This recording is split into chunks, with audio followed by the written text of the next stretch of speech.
Good morning বন্ধুরা, কেমন আছো সবাই? আশা করছি তোমরা সবাই ভালো আছো আর আমরাও ভালো আছি।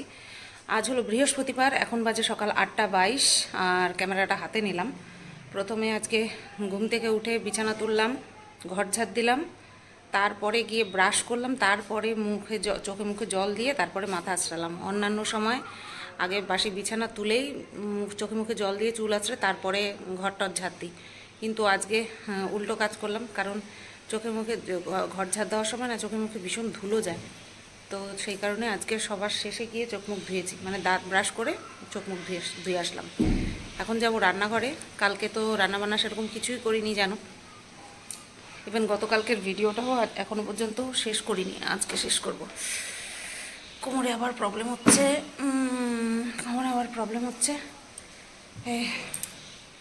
আজকে রান্নাবান্না করব হচ্ছে, কালকে তোমাদের তো দেখালাম ফলি মাছ নিয়ে এসছে।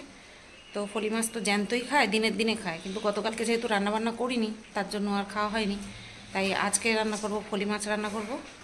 লাল শাক নিয়ে এসছে, লাল শাক, আর হচ্ছে চিচিঙ্গা নিয়ে এসছে। চিচিঙ্গা অনেক দিন আগেই নিয়ে এসেছিলো, তো সেখান থেকে 2 পিস রান্না করব। সব রান্না করলে অনেকটা হয়ে যায়, খেতে ইচ্ছা করে না। আমি এমনিতেও চিচিঙ্গা ভালোবাসি না, তো এই 3 পদ রান্না করব।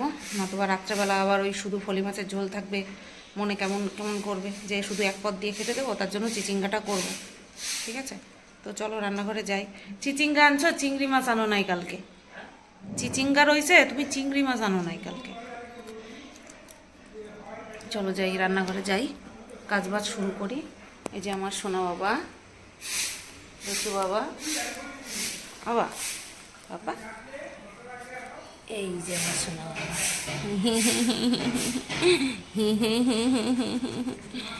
আমার সোনা বাবা, ওলি বাবালি, ওলি বাবালি, ওলি বাবালি, দুটো দুটো,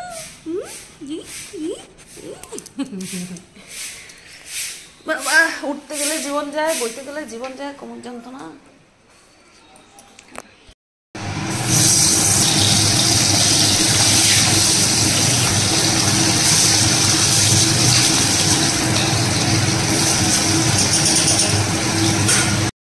তো এই দিকে দেখো ভাত গড় দিয়ে দিলাম, আর এখানে চিচিঙ্গাটা কেটে এই লবণ দিয়ে হালকা সেদ্ধ করতে বসালাম, নতুবা কচকচ করবে, ভালো লাগবে না খেতে।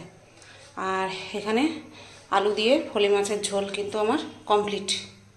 ঠিক আছে, চলো এবার এটা হতে থাক, আর আমি ওই লাল শাকটা করি, তাহলেই হয়ে যাবে। মানে এটাও করা বাকি, এখনও লাল শাকও করা বাকি। যাই হোক, চলো করতে থাকি। তো এখানে দেখো বন্ধুরা, লাল শাকটা এখনও হয়নি, জল এখনও রয়েছে, এটা টানবে। আর এদিকে চিচিঙ্গা ভাজা হয়ে গেছে, না এইটুকু না, চিচিঙ্গা ভাজা বরকে এই যে খেতে দিয়েছি, বর সবে খেয়ে উঠলো খাওয়ার থালাটা। এবার আমি জল দিয়ে রেখে দিই সাইড করে, মলিনাদি তো আসলে পরে মেজেই দেবে। তো বন্ধুরা, বাজে 11টা 4। এইমাত্র কন্ট্রোভার্সি চ্যানেলের ভিডিও কমপ্লিট করে আপলোড হয়েও গেছে। নেটে চাবুক টান দিচ্ছে ওয়াইফাইতে। ক্লিয়ার থাকলে, ওয়েদার ক্লিয়ার থাকলে বেশ ভালো পাওয়া যায়, আর মেঘলা থাকলে পরেই গন্ডগোল করে।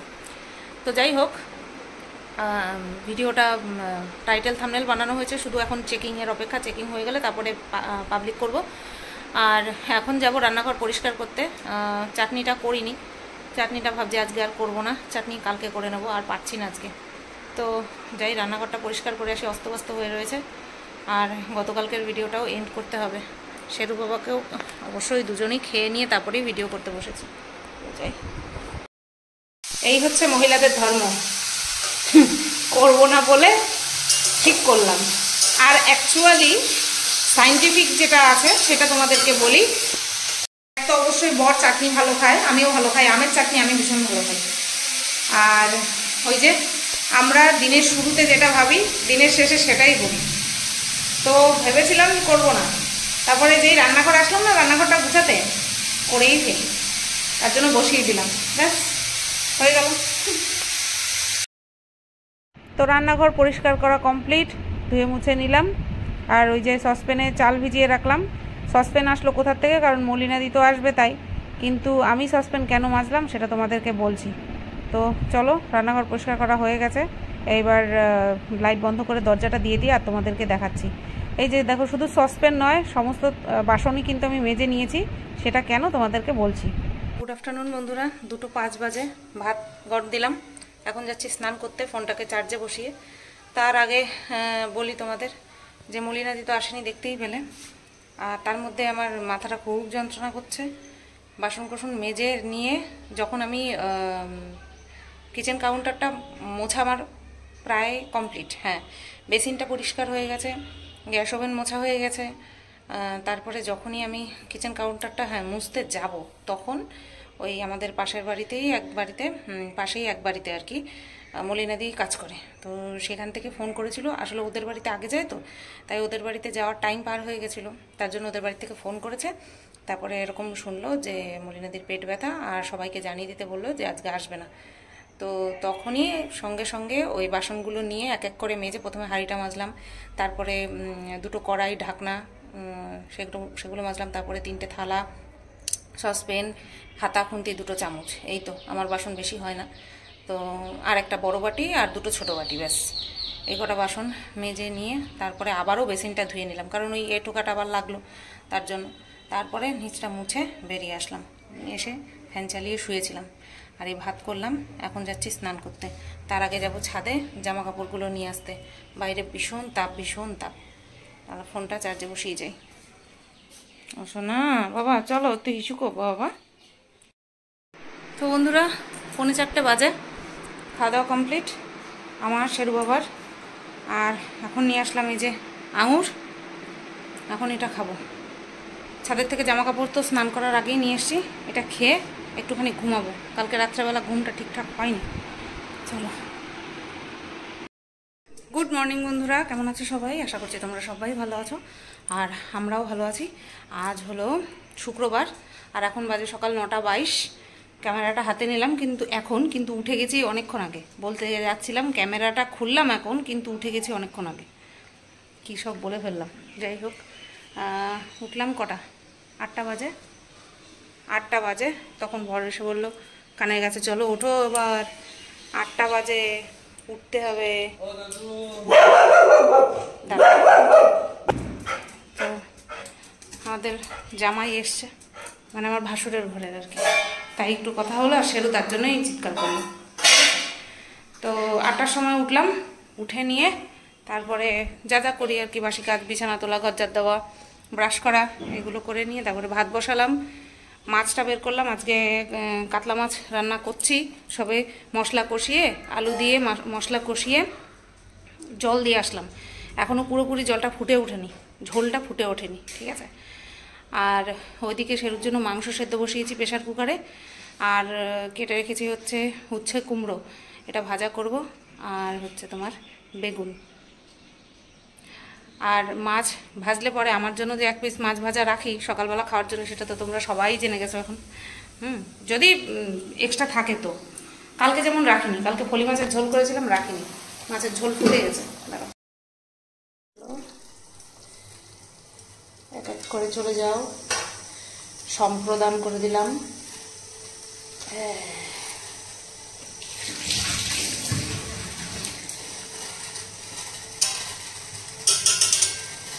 ঝোলটা একটু বেশি রাখছি, কারণ গরমকাল তো একটু ঝোল লাগে। আর এইদিকে এই যে উচ্ছে কুমড়ো ভাজা আর 3 পিস বেগুন ভাজা। বেগুন ভাজাটা দিয়ে কর্তা খেয়ে যাবে ঘি দিয়ে, আর আমি খাবো মাছ ভাজা দিয়ে। ব্যাস, মাছগুলো ধরলাম, তাই হাতের তেল ভাবটা ছাড়ালাম। আর এই যে ঘেরার ধারের, মানে মাথার ধারে, আমার শাশুড়ি মা বলে ঘেরা, এই জল ফুটতেছে তো, এই মাছের পিসটা রাখলাম সকালবেলা খাওয়ার জন্য। তার সাথে এই যে পেঁয়াজ, এটাও ধুয়ে থালার মধ্যে রেখে।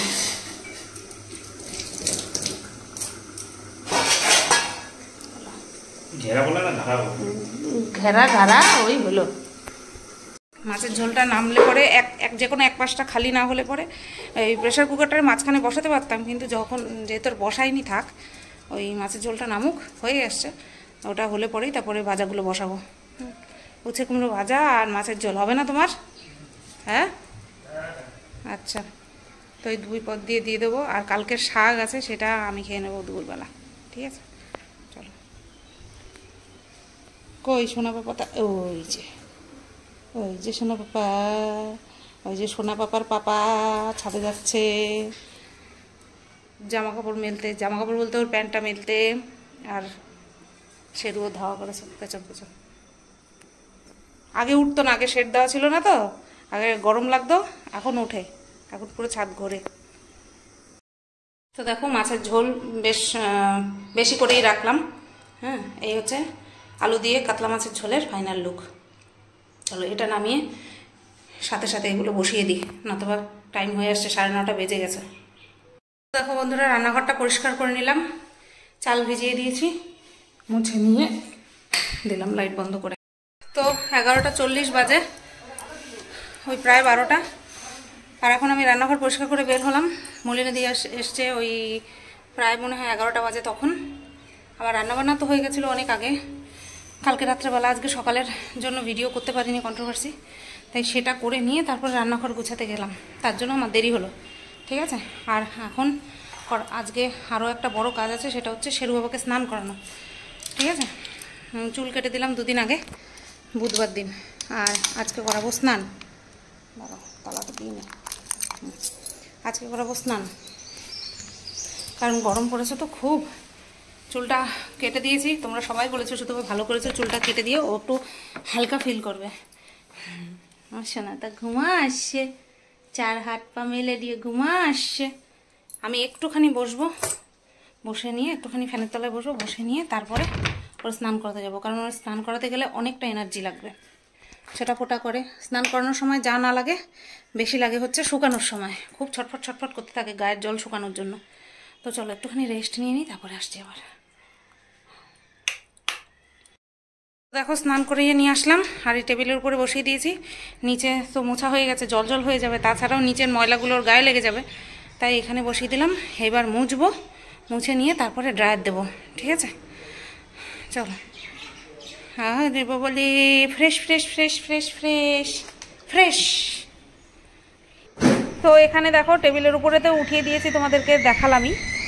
জলটা কোনো রকমে ওই ইয়ে দিয়ে মুছে, কি যেন বলে, টাওয়াল দিয়ে মুছে নিয়ে, মুছতে তো দেয় না, আমি জানি না ওর ব্যথা লাগে কিনা, আমি বুঝতে পারি না, কিছুতেই মুছতে দেয় না। ওই দেখো, ওই দেখো দাঁত দেখাচ্ছে, ওই দেখো চুলটা আঁচড়াচ্ছি তাই আমার দাঁত দেখাচ্ছে, ও সামনাসামনি রয়েছে তাই বুঝতে পারছো না, আমি তোমাদেরকে জাস্ট দেখাচ্ছি। এরকম কয় ধাপে যে উঠেছে, এই দেখো কতগুলো, তো ভেজা অবস্থাতেই এত উঠছে, শুকিয়ে গেলে পরে তো চারিদিকে ফুরফুর করবে। আর ওনার কোমরে ব্যথা হয়ে যাচ্ছে, উনি উমোটে উঠে দাঁড়াতে পারছে না। হ্যাঁ, পদুর কাজটা আমাকে কিছুতেই আশ্রয় দেবে না, বসে পড়ে ওই দেখো। তো এটা না করলে পরে না সারা ঘর লোমের জন্য টেকা যাবে না, একদম মানে তুলোর মতন উঠতে থাকে। আর এই স্নান করানো হলে পরে লোমের ওপরে যে ময়লাগুলো পড়ে লোম ভারী হয়ে থাকে, সেই ময়লাগুলো উঠে গিয়ে লোম হালকা হয়ে যায়, তার জন্য ওড়ে খুব মানে বাজেভাবে ওড়ে। তো যেই টাওয়ালটা দিয়ে মুছেছিলাম, সেই টাওয়ালটা ঝেড়ে মেলে দিয়েছি, ভিজে গেছে তার জন্য। আর তারপরে এই যে এটা দিয়ে আঁচড়ে নিচ্ছি, এটা খুব ভালো। ওই দেখো, ওই দেখো দাঁত, ওই দেখো যে দাঁত দেখায়, বুঝেছো, দাঁত দেখাচ্ছে। তো আর আমি এদিকে সেরুর লোম আঁচড়ে দিচ্ছি, আর ওদিকে মশা আমাকে কামড়াচ্ছে, এই হচ্ছে অবস্থা। তো চলো এইভাবেই আরও একবার ড্রায়ার দেবো, এইভাবে আঁচড়ানোর পরে আরও ড্রায়ার দেবো, নতুবা আমি জানি ও গিয়ে ওই এখনও দেবে তো শুকায়নি বলে জ্বালা দিচ্ছে। ও কী করবে, ডাইরেক্ট খাটে গিয়ে উঠে খাটের মধ্যে ডলাডলি করবে নিজেকে শোকানোর জন্য, তাই আরও একবার ড্রায়ার দেবো, তারপরে গিয়ে তুলব। বন্ধুরা 3:45 বাজে, খাওয়া দাওয়া হয়ে গেছে। লাস্ট আঙুর ছিল, কবে নিয়ে আসলাম, শুক্রবার দিন নিয়ে আসছিলাম, এই লাস্ট। ঠিক আছে, আমিই খেলাম, বর মাঝে একদিন শুধু খেয়েছিল, বাদ বাকি আমিই শেষ করলাম। যাই হোক 3:45 বাজে, এখন আজকে আর ঘুম আসছে না, চোখে কোনো ঘুম নেই। কেন বলো তো, কারণ হচ্ছে তোমার কি যেন বলে, রাত্রেবেলা, গতকালকে রাত্রেবেলা টানা খুব সুন্দর ডিপ ঘুম হয়েছে, ওর জন্য আজকে দুপুরবেলা যে ঘুম পাচ্ছে সেটা আসছেই না। তবে হ্যাঁ, যদি পায় তাহলে শুয়ে পড়বো। ঠিক আছে, চলো বসি, ইয়েটা জ্বালানোই থাক, কি যেন বলে, লাইটটা। হ্যাঁ, তো বন্ধুরা এইখানটা এই মাত্র আমি শেষ করলাম, 12টা বাজে 10 মিনিট বাকি। কন্ট্রোভার্সি চ্যানেলে ভিডিওটা এন্ড করলাম। 2 দিন ধরে রাত্রেবেলা ভিডিও করতে পারছিলাম না, আজকে জোর করে শুরু করলাম, তা কারণ সকালবেলা পারছি না করতে, এত গরম, মানে সে ধারণার বাইরে। এসির পয়েন্টটা আমি বলেছি কি, যে এসির পয়েন্টটা আমি ভাঙ্গা ফেলবো, কারণ বর বলছে নিচে এসি লাগানো যাবে না। কেন, এই চারিদিকে গুলগুলি করে রাখছে, তারপরে ওই যে জানলাগুলো খুলে নাকি এখন স্লাইডার মারতে হবে, স্লাইডার লাগাতে হবে, নতুবা হবে না। হ্যাঁ, এই যে জানলা, পিছনের জানলা ভেঙে এই জানলা ওই জানলা, 5টা 10টা জানলা তো ঘরের মধ্যে, এইগুলো ভেঙে করতে গিয়ে আমার হালুয়া পুরো টাইট হয়ে গিয়েছিল। তার জন্য আমার ওই পুনরায় খুলে স্লাইডার লাগানোর মধ্যে আমি আর নাই। ওই আমার গরম কপালে ভোগ করার আছে, আমি সেটাই ভোগ করবো, আর দরকার নেই আমার। তো যাই হোক, সেই কখন বিকেলবেলা মনে হয় না দুপুরবেলা মনে হয় তোমাদের সাথে লাস্ট আমি কথা বলেছি। 2 দিনের ভিডিও আমি একসাথে দিয়ে দেবো। আর তারপরে সন্ধ্যাবেলা ঘুম হয়নি, একটুও ঘুম হয়নি। 2টো মশা কামড় দিয়েছে, একটা এখানটায় কামড়ালো, আরেকটা জানি কোথায় কামড় দিয়েছে ভুলে গেছি। 2খানা মশার কামড়ে উঠে গেছি, আর ঘুমাইনি। তারপরে উঠলাম, চা টা খেলাম, তারপরে ভিডিও করলাম, তারপরে আবারও বসে থাকলাম, সবার কীর্তি দেখছি ইউটিউবে। আর তারপরে গিয়ে ভাত বসালাম, খাওয়া দাওয়া করলাম, আর এই এখন কন্ট্রোভার্সি চ্যানেলে ভিডিওটা করলাম। তা ভাবলাম ভিডিওটা এন্ড করি। গত পরশু দিন ভিডিও এন্ড করা হয়নি, তার জন্য তোমাদের কাছে দেওয়াও হয়নি। ঠিক আছে, একটা কথা বলি, দেখো কাশ্মীরে যে কী হয়েছে সেটা তো তোমরা সবাই জানো। সেটা নিয়ে আর নতুন করে আমার কিছু বলার নেই, তোমরা সবাই জানো। অবশ্যই মর্মাহত, কোনো সময় কাম্য নয়। মৃত্যু সবসময় কষ্টের, জীবন বিয়োগ সবসময় কষ্টের। কিন্তু সেটা যদি এইভাবে হয় না, এটা মানতে কষ্ট হয়, সত্যিই মেনে নিতে কষ্ট হয়। একটা নর্মাল মৃত্যু সব সময় আমাদের কাম্য, যেটা কিনা বার্ধক্যজনিত কারণে হয়, সেটা মেনে নেওয়া যায়। কিন্তু এই যে অকাল মৃত্যু হয় না, এগুলো মেনে নেওয়া যায় না। তারপরে এইরকম যদি পরিস্থিতি হয়, যেটা কিনা কাশ্মীরে হয়েছে, সেটা তো কোনোভাবেই মেনে নেওয়া যায় না। এটা অত্যন্ত বেদনাদায়ক। তো সেটা নিয়ে তো আর মানে কি বলবো, বেদনা জানানোর আমার ভাষা নেই, প্রকাশ করার ভাষা নেই। এর পাশাপাশি আরও একটা খবর দিই তোমাদের। তোমরা দেখেছিলে যে আমি শপিং করছিলাম শীতের কাপড়, এটা কি বলো, কটসুলের। তো তোমরা অনেকে গেস করেছিলে যে দার্জিলিং যাওয়ার কথা। না, দার্জিলিং যাওয়ার কথা ছিল না, কাশ্মীরে যাওয়ার কথা ছিল। প্রথমে যাওয়ার কথা ছিল এপ্রিলের 3 তারিখ, মানে এই যে এপ্রিল মাস যাচ্ছে, এই এপ্রিলের 3 তারিখ যাওয়ার কথা ছিল। সেটা অফিসের ছুটি হয়নি বলে আমরা একটা এজেন্সির মাধ্যমে যাচ্ছিলাম, একা নয়। তো ছুটি পাওয়া যায়নি বলে এই ডেটটা ক্যান্সেল করা হয়, 3 তারিখ ক্যান্সেল করা হয়। 3 তারিখ ক্যান্সেল করা হয়েছে, খুব ভালো হয়েছিল, কারণ 6 তারিখ আমার ভাসুর মারা যায়।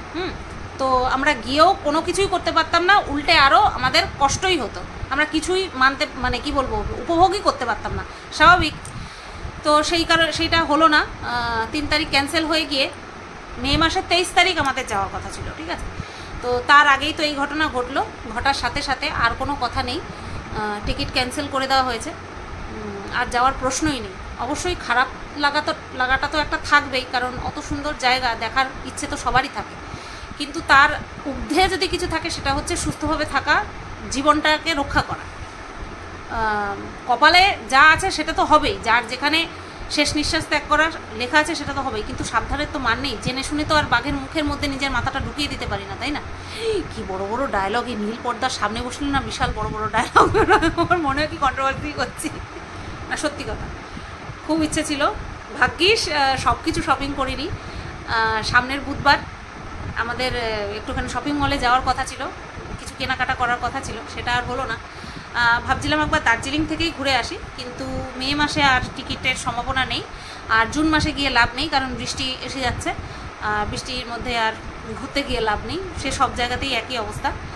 তো এই বছরে আর দূরে কোথাও যাওয়া হবে না, ওই গেলে খুটখাট কাছাকাছি কোথাও, এই তো চলো এই বিষয়টাই জানানোর ছিল। আমি ভেবেছিলাম যাওয়ার 1 সপ্তাহ আগে তোমাদেরকে সারপ্রাইজ দেবো, প্যাকিং করা এই সমস্ত শেয়ার করব, ওখানে গিয়ে ওখানে নৈসর্গিক দৃশ্যটা শেয়ার করব। কিছুই হলো না, না আমার কপালে লেখা আছে, না আমার মাধ্যমে তোমরা দেখবে সেটা লেখা আছে, হলো না। ওদিকে মন্দিরারাও কিন্তু যাবে ঠিক করেছিল। যাই হোক, তোমাদের হয়তো পরে বলতো, আমার মতনই পরে বলতো, ওরাও হয়তো আর যাবে না। আমি জানি না আমার ভিডিওতে আমি বলে ঠিক করলাম কিনা, জাস্ট ফ্লোতে বেরিয়ে গেল। ঠিক আছে, চলো অসুবিধা নেই। ওরাও তো বলছিলই তো যাবে, দাদা বৌদির বাড়িতে গিয়ে কিন্তু বলেছিল কোচবিহারে। সুতরাং আমি নতুন করে কিছু বলছি না, আশা করছি ওদের অসুবিধা হবে না, প্রবলেম হবে না। তো মন্দিরেই আমাকে বলছিল, ওখানে কাশ্মীর যাচ্ছিস? তা আমি বললাম না রে, টিকিট ক্যান্সেল করে দিচ্ছি। তোরা যাচ্ছিস? বলে জীবনেও না, স্বাভাবিক, জীবন সবার আগে, সেটা নিয়ে ছেলে খেলা, জেনে শুনে ছেলে খেলা কিছুতেই করা যায় না। তো এই কথাটাই বলে আমি আমার 2 দিনের ব্লগ শেষ করলাম। এত গরম, মানে শেয়ার করব যে ভিডিও যে শেয়ার করব, আর সবচেয়ে বড় কথা কি বলো তো, আমি সারাদিন একা থাকি করে। আর আমি যদি ওপরেও থাকতাম, তাহলেও আমি ওই কমফোর্টেবলি সব কিছু শেয়ার করতে পারতাম না। মেবি অপেক্ষা করি, গুড লাক, এইটা ব্যাখ্যায় এই গুড লাক, কোনো এক সময় হয়তো সব কিছু নর্মাল হয়ে যাবে, তাই না? তো সেই সময়ের জন্য অপেক্ষা করি। চলো ভিডিওটা এই পর্যন্তই রাখলাম। সবাই তোমরা ভালো থেকো, সুস্থ